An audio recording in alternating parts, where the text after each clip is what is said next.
ওয়াকআপ বিলের বিরোধিতা ও মুসলিমদের বিরুদ্ধে ষড়যন্ত্রের প্রতিবাদে শেখপাড়ায় এসডিপিআই এর বিক্ষোভ সমাবেশ।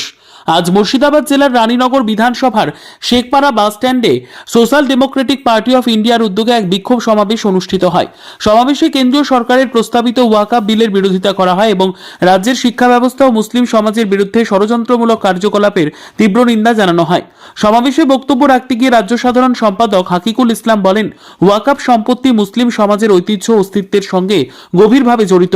এই সম্পত্তি দখলের ষড়যন্ত্র কখনো মেনে নেওয়া হবে না। এই সম্পত্তিকে রক্ষার্থে এসডিপিআই যে কোনো মূল্য দিতে প্রস্তুত। তিনি আরো বলেন, সিপিআইএম, কংগ্রেস এবং তৃণমূল দীর্ঘদিন ধরে ওয়াকআপ সম্পত্তি নিজেদের স্বার্থে বেআইনি জবরদখল করতে মদদ দিয়েছে। রাজ্যের শিক্ষা ব্যবস্থার বেহাল দশা তুলে ধরে রাজ্য সহসভাপতি মোহাম্মদ শাহাবুদ্দিন বলেন, সরকারি শিক্ষা প্রতিষ্ঠানগুলির উন্নয়নে কার্যকর কোনো পদক্ষেপ নেওয়া হচ্ছে না।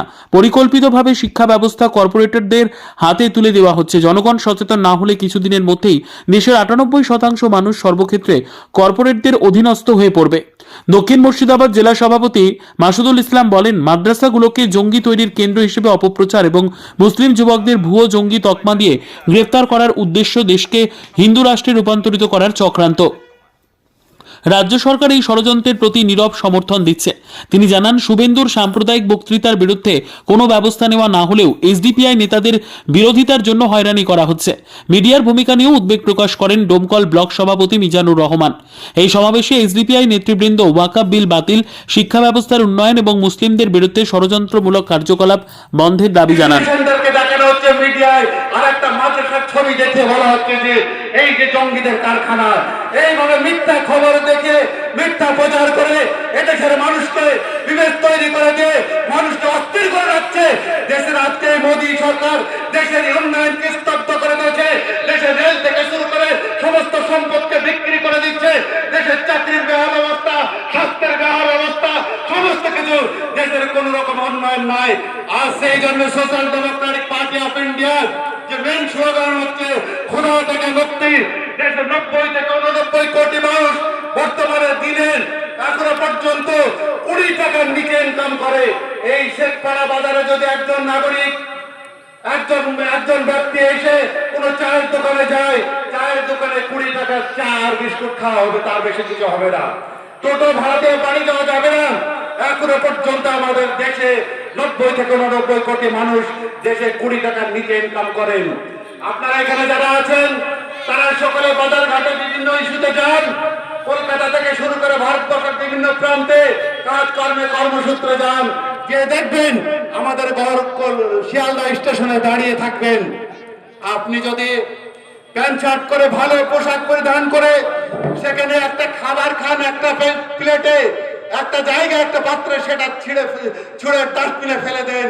এই ডাস্টবিন থেকে কুড়িয়ে খাওয়ার মতো লোক আছে, ডাস্টবিন থেকে কুড়িয়ে খাওয়ার মতো লোক আছে। শিয়ালদায় গেলে দেখতে পাবেন। এইভাবে ভারতবর্ষে যত রেল স্টেশন আছে সব জায়গা আছে। একদিক থেকে যেমন বলেছি 90 থেকে 89 কোটি মানুষের দিনে 20 টাকা নিচে ইনকাম, অন্য দিক থেকে আমাদের দেশে মিনিটে কোটি কোটি টাকা ইনকাম করছে আদানি আম্বানি থেকে শুরু করে শিল্পপতিরা। এদেশের সম্পদ, এদেশের ভোট দিয়ে আমরা ওয়াকআপ বিলের বিরোধিতা এই কারণে করছি। ওয়াকআপ বিল, এই ওয়াকআপ সম্পত্তি মুসলিমদেরই সম্পত্তি। এই সম্পত্তিকে বিজেপি সরকার হাতিয়ে নেওয়ার চেষ্টা করছে। সারা ভারতবর্ষের রেল দপ্তর থেকে শুরু করে দেশের সম্পদ বিক্রি করে দিয়েছে। আজকে দেউলিয়া হয়ে গেছে সরকার। তাই এই সরকার হিন্দু মুসলমান ভাগ করতে চায় এবং সর্বশেষ তারা ভারতবর্ষে যে মুসলমানদের সম্পদ আছে ওয়াকআপ সম্পত্তি, সেটাও তারা লুটে নিতে চায়, লুট করতে চায়, সেটাও দখল করতে চায়। সেই কারণে আমরা সারা দেশব্যাপী এর বিরোধিতা করে যাচ্ছি। ওয়াকআপ বিল বাতিল করতে হবে অবিলম্বে কেন্দ্র সরকারকে। এই নিয়ে শুধু আজকে এই রানীনগর শেখপাড়া বাজারে নয়, সারা দেশব্যাপী আমাদের এই বিরোধিতা চলছে এবং আগামীতে এই বিল বাতিল না করা পর্যন্ত আমাদের এই লড়াই, এই আন্দোলন চলবে। এই সমাবেশে উপস্থিত ছিলেন রাজ্যের সাধারণ সম্পাদক হাকিকুল ইসলাম, রাজ্যের সহসভাপতি মোহাম্মদ শাহাবুদ্দিন, আমি মুর্শিদাবাদ জেলার সভাপতি মাসুদুল ইসলাম। সব জায়গায়, শুধু এই রানীনগর শেখপাড়া নয়, সারা দেশেই বহরমপুর শহরে আমরা পরপর 2টো মিছিল করেছি, সেখানেও সাড়া পেয়েছি।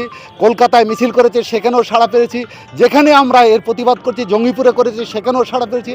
অর্থাৎ প্রতিটা মানুষ চাইছে ওয়াকআপ সম্পত্তি, যাদের সম্পত্তি তারই থাকুক। কেউ চাইবে না তাদের সম্পদ, তাদের বাড়িঘর, জমি জায়গা, অর্থাৎ মসজিদ, মাদ্রাসা সব বেদখল হয়ে যাক। তারা যে দখল করতে চাইছে পরিকল্পিতভাবে, তার বিরুদ্ধে সমস্ত মানুষ সচেতন। তাই আমরা SDPI social Democratic party of India ধারাবাহিকভাবে আমরা এই কর্মসূচি নিয়ে আন্দোলন করে যাচ্ছি। অবশ্যই সমস্ত মানুষ আমাদেরকে সহযোগিতা করছে এবং পাশে থাকার আশ্বাস দিচ্ছে। একটা কোর্ট, আমাদের বিচার ব্যবস্থা আছে, আইন ব্যবস্থা আছে, সেটা সেখানে তাদের তদন্ত হয়ে রায় দিবে। মিডিয়া যেটা করছে সেটা পরিকল্পিত মিথ্যে একটা অপপ্রচার চালাচ্ছে। আমরা দেখেছি হরিয়ারপাড়া একটা মাদ্রাসায় ষোলোয়া গ্রামে, সেই মাদ্রাসা কমিটির পক্ষ থেকে প্রেস কনফারেন্স করে তারা জানিয়েছে সেই সব মিডিয়ার বিরুদ্ধে তারা নোটিশ পাঠিয়েছে তাদেরকে। এখন বর্তমান এবিপি নিউজ যেটা প্রচার করেছিল, এখন সেই প্রচারের সেখান থেকে তারা ডিজিটাল সেই নিউজটাও তুলে নিয়েছে। তারা এতটাই মিথ্যে প্রচার। একজন যেখানে জঙ্গি নামে যাকে ধরা হয়েছে মিথ্যা অজুহাতে, আব্বাস শেখ, তার তদন্ত না হতে সে একটা টিউশনি সেন্টারে পড়ানো হতো, সেই সেন্টারকে না দেখিয়ে ষোলোয়া যে মাদ্রাসা আছে সেই মাদ্রাসাকে দেখিয়ে জঙ্গি ট্রেনিং হয় বলে তাকে মিথ্যা একটা অপপ্রচার চালিয়েছিল। সেটা আমরা তাকেও ধিক্কার জানাই, এই ধরনের নিউজ চ্যানেলকেও আমরা ধিক্কার জানাচ্ছি এই ধরনের মিথ্যা প্রচার চালানোর জন্য। আমার নাম মাসুদুল ইসলাম, আমি এসডিপিআইয়ের মুর্শিদাবাদ জেলা শাখার সভাপতি।